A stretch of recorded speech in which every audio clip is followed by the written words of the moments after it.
One പീസിലെ എൻ്റെ top 5 favourite ആർക്ക് ഏതൊക്കെയാണെന്നാണ് ഞാനിവിടെ പറയാൻ പോകുന്നത്. അത് റിവീൽ ചെയ്യുന്നതിന് മുമ്പ് ഇത് എൻ്റെ പേഴ്സണൽ ലിസ്റ്റാണ്. നിങ്ങളുടെ ഫേവറേറ്റ് ആർക്ക് എന്താണെന്ന് താഴെ കമൻറ്റ് ചെയ്യുക. ഇതുപോലത്തെ റാങ്കിങ് വീഡിയോസിന് വേണ്ടി ലൈക്ക് ആൻഡ് സബ്സ്ക്രൈബ്. 5th പൊസിഷനിലുള്ളത് ആർലോങ് പാർക്ക്. എന്നെപ്പോലെ പലരും വൺ പീസ് ഫാനായി മാറിയത് ഈ ആർക്കിന് ശേഷമാണ്. അതിന് കാരണം ഈ ഒരൊറ്റ സീനാണ്.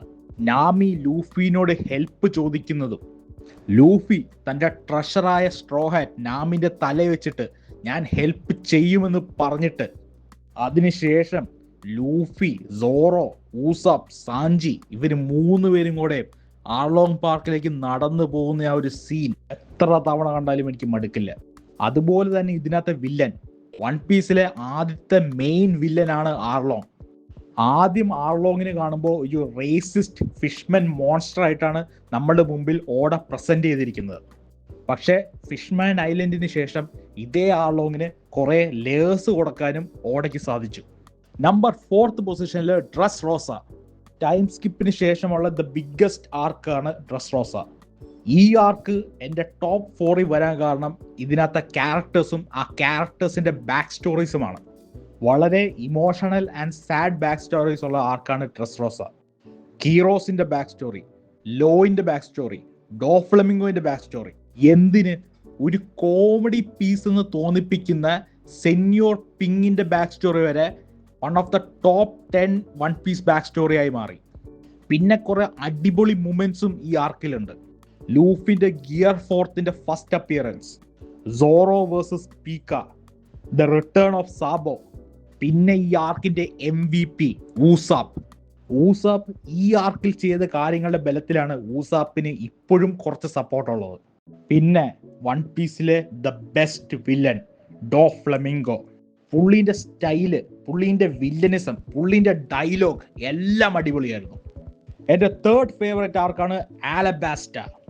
വൺ പീസിലെ ഫസ്റ്റ് മേജർ സാഗയാണ് ആലബാസ്റ്റ. ഇത് ഡ്രസ് റോസയ്ക്ക് മുകളിൽ വരാൻ കാരണം ആലബാസ്റ്ററിന്റെ കോപ്പിയാണ് ഒരു രീതി പറഞ്ഞ ഡ്രസ് റോസ. രണ്ടിലും ലൂഫി ഫൈറ്റ് ചെയ്യുന്നത് ഒരു വാർലോഡിനെയാണ്. 2 ആർക്കിലും ലൂഫിന്റെ ബ്രദേഴ്സ് വരുന്നുണ്ട്. അത് പോരാത്തതിന് ചെറിയ ചെറിയ കാര്യങ്ങൾ വരെ ഒരു വെയിറ്റിനെ കൺട്രോൾ ചെയ്യാൻ പറ്റുന്നയാൾ, ഒരു എക്സ്പ്ലോഷന്റെ പവർ ഉള്ളയാൾ, ഒരു ആർട്ടിന്റെ പവർ ഉള്ളയാൾ, ഇങ്ങനെ കുറെ സിമിലാരിറ്റീസ് ഈ 2 ആർക്കിനുമുണ്ട്. ലൂഫി ആദ്യമായി ഫേസ് ചെയ്ത ഒരു അൺബീറ്റബിൾ അപ്പോണന്റ് ആയിരുന്നു ക്രോക്കഡോയിൽ. ആദ്യത്തെ 2 ഫൈറ്റിലും ക്രോക്കഡോയിൽ ലൂഫിനെ ഓൾമോസ്റ്റ് കൊന്നു. എന്നിട്ട് 3ാമത്തെ തവണയാണ് ലൂഫി ഫൈനലി ക്രോക്കഡോയിലിനെ ഡിഫീറ്റ് ചെയ്തത്. എല്ലാ സ്ട്രോ ഹാറ്റ്സിനും ആദ്യമായിട്ട് ഇൻഡിവിജ്വൽ ഫൈറ്റ് കിട്ടിയതും ഈ ആർക്കി വെച്ചാണ്. പിന്നെ ഈ കഥയിന്റെ heart Vivi. At the end of the day Straw Hats ബുറോക്വേഴ്സിനെ ഡിഫീറ്റ് ചെയ്തത് ആ കിങ്ഡത്തിനോ ആ കിങ്ഡത്തിലെ ആൾക്കാർക്ക് വേണ്ടിയോ ഒന്നുമല്ല, അവരുടെ ഫ്രണ്ടിന് വേണ്ടിയാണ്, വീവിക്ക് വേണ്ടിയാണ്. വൺ പീസിൽ തന്നെ one of the most iconic സീനാണ് ലൂഫിയും സ്ട്രോ ഹാറ്റ്സും വീവിനോട് ഗുഡ് ബൈ പറയുന്ന സീൻ. എനിക്കറിയാം പല ആൾക്കാർക്കും ഇത് അവരുടെ ടോപ്പ് 5ൽ ഉണ്ടാവില്ല, പക്ഷെ എനിക്ക് പേഴ്സണലി ഇതിന്റെ വൺ ഓഫ് ദ ഫേവറേറ്റ് ആർക്കാണ്. 2nd position goes to Marineford. One പീസിലെ ദ ബിഗ്ഗസ്റ്റ് ആർക്ക്, പല ആൾക്കാരുടെ നമ്പർ 1. വൺ പീസ് എന്ന കഥയിന്റെ ഇന്റർവെൽ ബ്ലോക്ക് ആയിരുന്നു മറീൻ ഫോർഡ്. ലൂഫി ആദ്യമായി തോറ്റ ആർക്ക്. ലൂഫിയും സ്ട്രോ ഹാറ്റ്സും എത്ര ചെറുതാണ് എന്ന് അവർക്ക് മനസ്സിലായ ആർക്ക്. വൈറ്റ് ബിയർഡിനെ കുറിച്ച് പറയാതെ നമുക്ക് ഈ ആർക്കിനെ കുറിച്ച് ഇനി സംസാരിക്കാൻ പറ്റില്ല. സ്വന്തം സണ്ണിന് വേണ്ടി വൈറ്റ് ബിയർഡ് ഫൈറ്റ് ചെയ്തത് ദി എൻറ്റയർ വേൾഡിനെതിരെയായിരുന്നു. കാരണം വൈറ്റ് ബിയർഡിന്റെ ട്രഷർ ഫാമിലിയാണ്.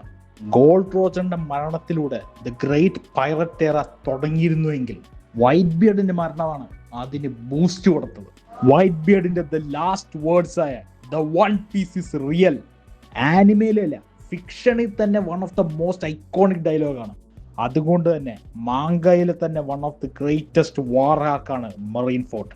ആൻഡ് ഫൈനലി നമ്പർ 1 പൊസിഷനുള്ളത് none other than എനിസ് lobby water 7.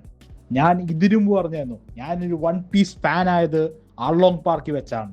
പക്ഷേ വൺ പീസിനേക്കാൾ നല്ലൊരു ആനിമെ വേറെ ഇല്ല എന്ന് മനസ്സിലായത് എനിസ് ലോബി വെച്ചാണ്. എല്ലാ സ്ട്രോ ഹാറ്റ്സും ഇതുപോലെ ഒരു ആക്റ്റീവ് റോൾ പ്ലേ ചെയ്തൊരു ആർക്ക് വേറെ ഇല്ല. സ്ട്രോ ഹാറ്റ്സിലെ ദ വീക്ലിംഗ് ട്രിയോ എന്നറിയപ്പെടുന്ന ഊസപ്പ്, ചോപ്പർ, നാമി ഇവർ വരെ വളരെ ഇമ്പോർട്ടൻറ്റ് റോൾ വഹിച്ച ഒരു ആർക്കാണ് എനിസ് ലോബി. എൻ്റെ 2 of the most favourite fight നടക്കുന്നതും ഈ 2 ആർക്കി വെച്ചാണ്. ഒന്ന് ഓബിയസ്ലി ലൂഫി വേഴ്സസ് ലൂച്ചി. ലൂഫി ആദ്യമായിട്ട് പുള്ളിനേക്കാൾ ഫിസിക്കലി സ്ട്രോങ് ആയിട്ടുള്ളൊരു അപ്പോണന്റിനെ ഫൈറ്റ് ചെയ്യുന്ന ഈ ആർക്കിലാണ്. ലൂഫി ഉൾപ്പെടെ എല്ലാ സ്ട്രോ ഹാറ്റ്സിനും ഒരു അപ്ഗ്രേഡ് കിട്ടുന്നതും ഈ ആർക്ക് വെച്ചാണ്. ഇതൊന്നും പോലഞ്ഞിട്ട് വൺ പീസിലെ one of the most emotional ആർക്കും ഇത് തന്നെയാണ്. റോബിൻ്റെ I want to leave moment, Going മേറിൻ്റെ ഗുഡ് ബൈ. ഞാനൊരു സത്യം പറയട്ടെ, എനിക്ക് എയ്സ് മരിച്ചതിനേക്കാൾ കൂടുതൽ വിഷമമായത് ഗോയിങ് മേറിനെ കത്തിച്ചപ്പോഴാണ്. പിന്നെ എൻ്റെ one of the favourite scene, Luffy ഊസാപ്പിനോട് വേൾഡ് ഗവൺമെൻറ്റിൻ്റെ ഫ്ലാഗ് കത്തിക്കാൻ പറയുന്നത്.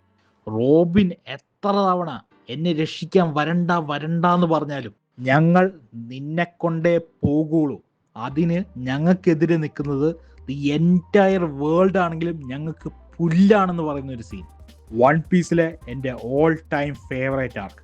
ഈ ആർക്കിനേക്കാൾ ബെറ്റർ ആർക്ക് ഇനി വൺ പീസിൽ വരുമോ എന്ന് തന്നെ എനിക്ക് സംശയമാണ്. വീഡിയോ ഇഷ്ടപ്പെട്ടെങ്കിൽ ലൈക്ക് ചെയ്യുക, സബ്സ്ക്രൈബ് ചെയ്യുക, അഭിപ്രായങ്ങൾ കമൻറ്റ് ചെയ്യുക. അടുത്ത തവണ കാണുന്നവരെ പീസ്.